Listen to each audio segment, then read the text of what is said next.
Welcome to the Journey Amplified, and this is another session where we are sharing stories of newcomers and immigrants here in New Brunswick. Today we have a story that's really dear to our hearts. We're going to be hearing from the Ukrainian Association of Moncton, formerly known as the Ukrainian Club of Moncton. We're going to be speaking to some of their members, and we will be hearing the stories of what they have been doing, the work they have been doing in the community, how they have been helping to settle families, and we will hear how we can support them as well as community members here in Moncton, New Brunswick. Hi, Natalia. Hi. That's a very lovely shirt that you have on there. Yeah, I love it. I got it from a local business, Masquerade, who've been supporting us and creating a line of shirts, hoodies, and water bottles with Ukrainian symbols or inscriptions. That is amazing. Well, I should let thank you introduce yourself. Let's get to know you and the work that you are doing currently with the Ukrainian Association of Moncton, which was formerly the club. So I'm one of executive members on the board of our association. And we do many different projects to support people who are still in Ukraine, whom we know, and also people who are coming to Canada from Ukraine. The Ukrainian Association of Moncton, which was formerly the Ukrainian Club of Moncton, helps to settle Ukrainian members or nationals that arrive in Moncton, regardless of their status here in Canada. Is that correct? Is the association Well, open they to... all come in. Yeah, we one of the jobs that we do that is support of the Ukrainian newcomers who are coming specifically to Greater Moncton area, and they all pretty much come in with the same status as visitors with work permit or study permit. Right. There are no refugee statuses for any Ukrainians anywhere else because there is no separate refugee program for them, and there is none planned as far as we know. How long has the association been in existence for, Natalia? Our association existed long before I was born. I think it started in 60s with some of their people who've been living here and who had Ukrainian roots and who wanted to preserve Ukrainian culture and language. Okay. So by the time that we immigrated here, there was already a formed community with annual gatherings and celebrations, but everything was geared more into like cultural things. Like we had Christmas dinners, we had Easter dinners, we had some summer picnics. But the things that we started doing after the war started in Ukraine in 2022. That created a different Ukrainian Club of Moncton or Ukrainian Association of Moncton from what it was since 60s. Natalia, I want you to tell me more about that, about how things have changed since the war happened. How has that affected the work that you do as an association? And I know that that's something that is really sensitive and very personal to a lot of people around the world. I know there has been a lot of support to Ukrainians all across the world. How has that impacted the association and the work that you do right now? Yeah, you're right. We've been overwhelmed with support from local community from literally the day first of the war. And it has been a personal journey for every present executive member, for every volunteer that we have at the club, for every newcomer, for me, myself, because we immigrated not that long ago. I came to Canada with my husband about 5 years ago, and I had my whole family, my parents, my brother with his family staying behind there. And when the war started, the main thing for me was to connect with them, to make sure that they made it to the next day. And it was like the first week or even 2 weeks, it was just unbearable because we didn't know what's going to happen with Ukraine, what's going to happen with our loved ones. And situation was evolving very fast. And for example, my native town, it was occupied by Russians on March 1st. And of course, I was so much worried about my dad who stayed there and my other family. So I've been literally just consuming the news, not being able to do anything else, and trying to reach out to my family like every couple hours when I heard something was happening in their region.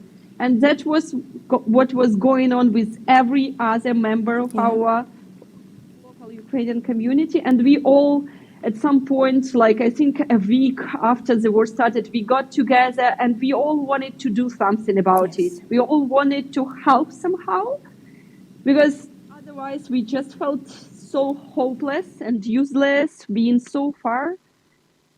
So we started thinking about the ways we can support people that were in Ukraine. We started thinking about the ways we can start collecting humanitarian aid for them, and also about fundraising activities that we could have here and raise some money and buy things that were needed in Ukraine. And everything that we started doing had such a great response from the community. So when we found the way to start in accepting donations, people like for Ukraine, people started bringing tons of supplies. And then we had our first fundraiser at YMCA, and it was overwhelming. Like there were crowds of people who wanted to help us. And I had personally reached out to many artist friends that I had, because my business is in the artistic field, and many of them, they brought us different items for our fundraising so we can sell them and raise money. So it was incredible. And then we had many more fundraisers. And with money that we raised there, we were able to finance many projects on the ground in Ukraine, such as purchasing medications for hospitals in Ukraine, purchasing food for people in occupied areas, purchasing some protective gear for Ukrainian army. We also had purchased a wholesale amount of tactical medications such as Haloxes, quick clots, tourniquets, chest seals, and we shipped it into the bags of our volunteers to Ukraine. Thank you so much for having this time with us. It was really a pleasure learning about the Ukrainian culture, the community, and the work that the Ukrainian Association of Moncton has been doing. It's been a pleasure chatting with you, Natalia. Thank you so much. Thanks so much for having me. It was a pleasure as well. Have a great evening. You too.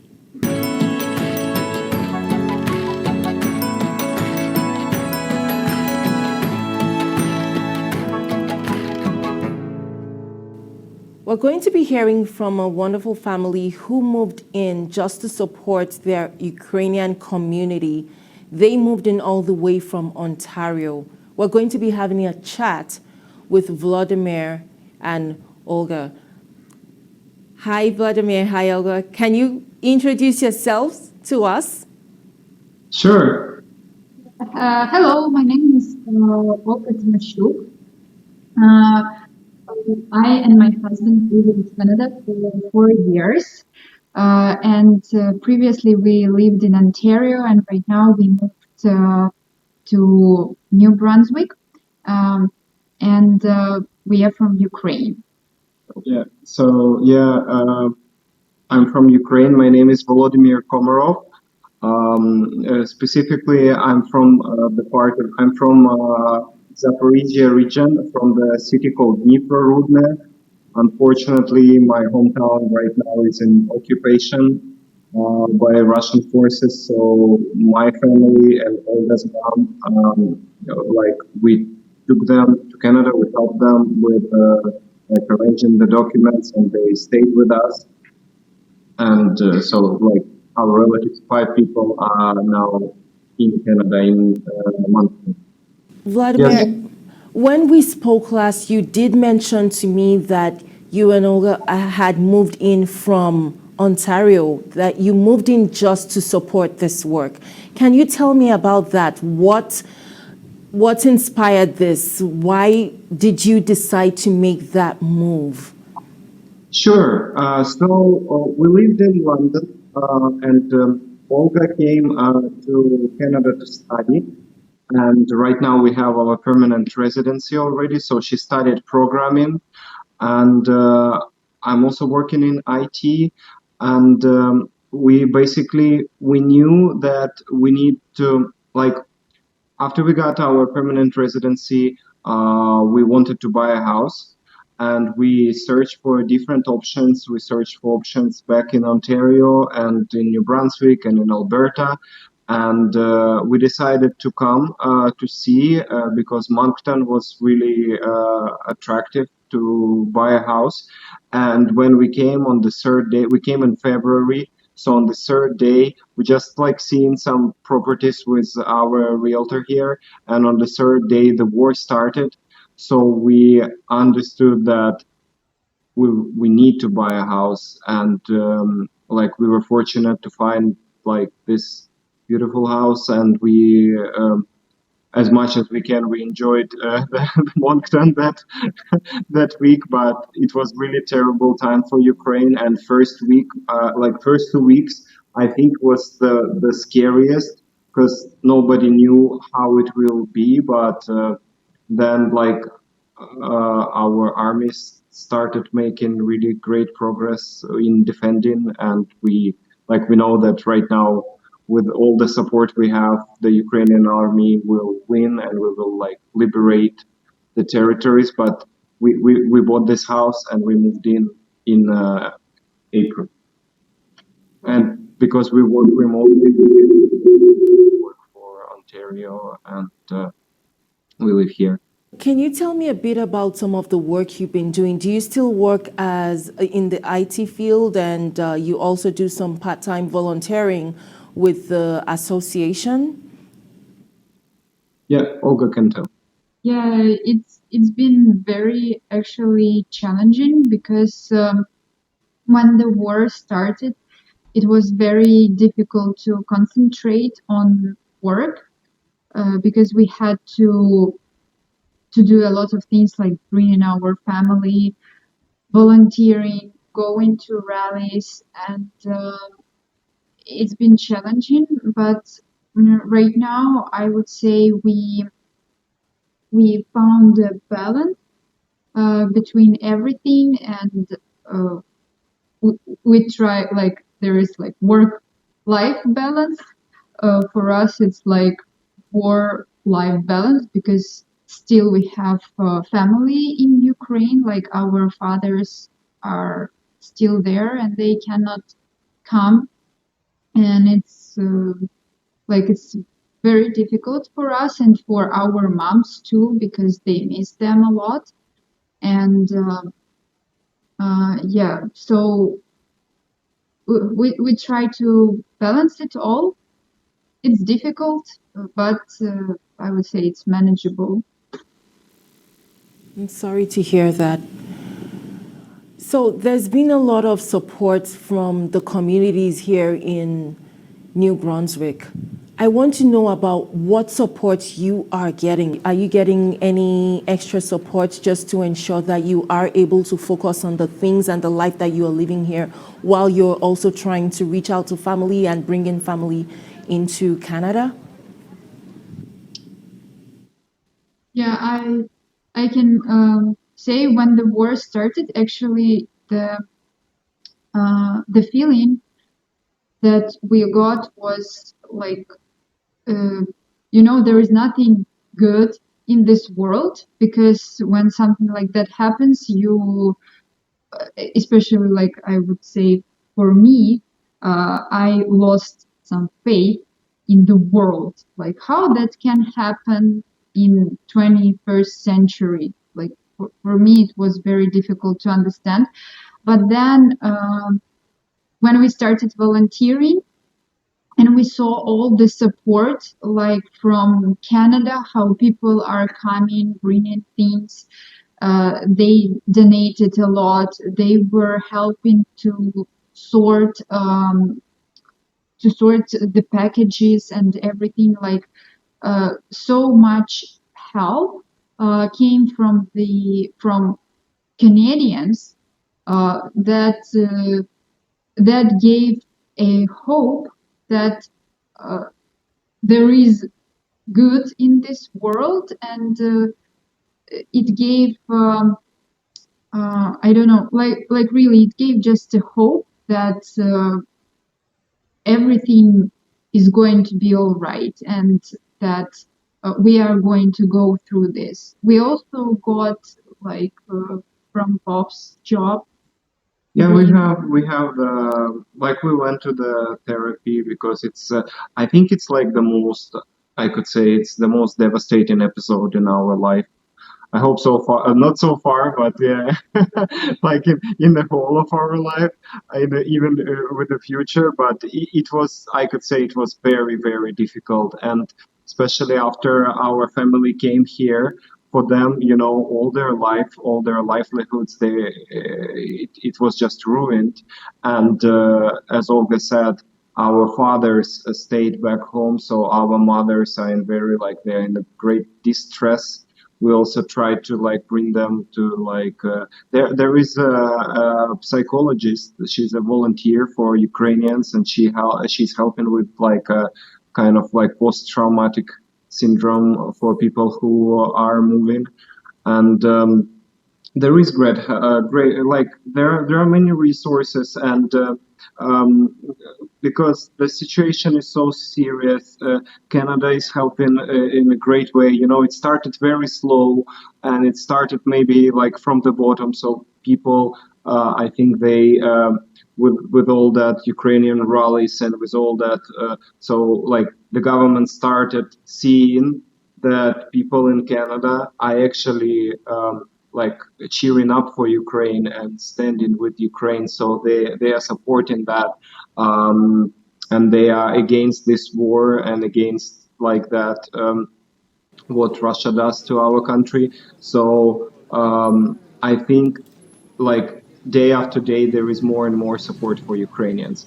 And as you spoke with Natalia, the volunteers in Ukrainian hub, they doing like a tremendous amount of work. We are not like Olga and I, we are volunteers, but we are not organizers. So I guess Natalia told you much more about the job done, but it's an amazing work, and it's an amazing support for Ukrainians. I also want to mention when we moved in to Moncton on our street, and we like started meeting our neighbors, and we told that we are from Ukraine and we are expecting our family to come. Like, guys, you would see that people just packed boxes with some clothes because they knew, like, they asked, like, what are they bringing? And we told, like, you know, you cannot bring much. They couldn't bring much because when, for example, my mom, she got to the western part of Ukraine on the evacuation train. And there on the evacuation train, you can just take a very little like suitcase. Yeah, you cannot pack a lot of things. So she didn't have like a lot, like much clothes and everything. And people on our street, they just like packed clothes. They found toys for Bob's niece. Yeah, we have like a child with us, like my 9-year-old niece. So for her. They've been so nice and helpful, and like it's like it helped us a lot, and this support, it just like as Bob told in Vladimir, Vladimir is our She calls me Bob, yes, because it's like English name. So So as Vladimir told, it's very nice that and very helpful for us during these challenging times to get all this support, and it's very important. Yeah. Yeah, that is really heartwarming. I'm glad that Canada actually really stands with Ukraine. I mean, it's not just something that they say. You can actually tell with all the communities, with the families, even with the Ukrainian nationals that arrived in New Brunswick a couple of weeks ago. You can tell that there is that support that Canada is giving. And our hearts are out there. We are praying. There are prayers that I know that have been going on. There are communities that are holding, putting together things just to ensure to help, and also to stand behind the Ukrainian community to ensure that they have all the support that is required as during this period, and to ensure that this does come out in victory eventually for Ukraine. Yeah. Yeah, and it will be the victory for the whole world. Yes. Like right now, Ukraine is like on the forefront of democracy, right? And if we fail, it will be not good. It will be like a huge dictatorship in the middle of Europe. So we don't want that, and nobody wants that, right? People just want to live and be free and happy. And that's right that you say that victory for the whole world and victory for Canada. I got to find out just after the war had started that Canada has one of the highest communities of Ukrainians actually across the whole world. The largest, I think it has the second largest community. Yeah, after Russia, it's basically the immigration to Canada from Ukraine started in the 1800s. So it's been a long time, and Ukrainians, like for all generations, they helped to build Canada. And basically, many people in Ukraine have relatives in Canada, distant relatives who immigrated long time ago. And yeah, that's wonderful that right now Ukraine receives so much support from here. Yes. So you are very fit to say Canada is home. Yeah. Yes, Canada is home. When we spoke, you told me about the church, the old church that has been the collection center. Can you tell me about that story and how that came about? That was so heartwarming. Oh yeah.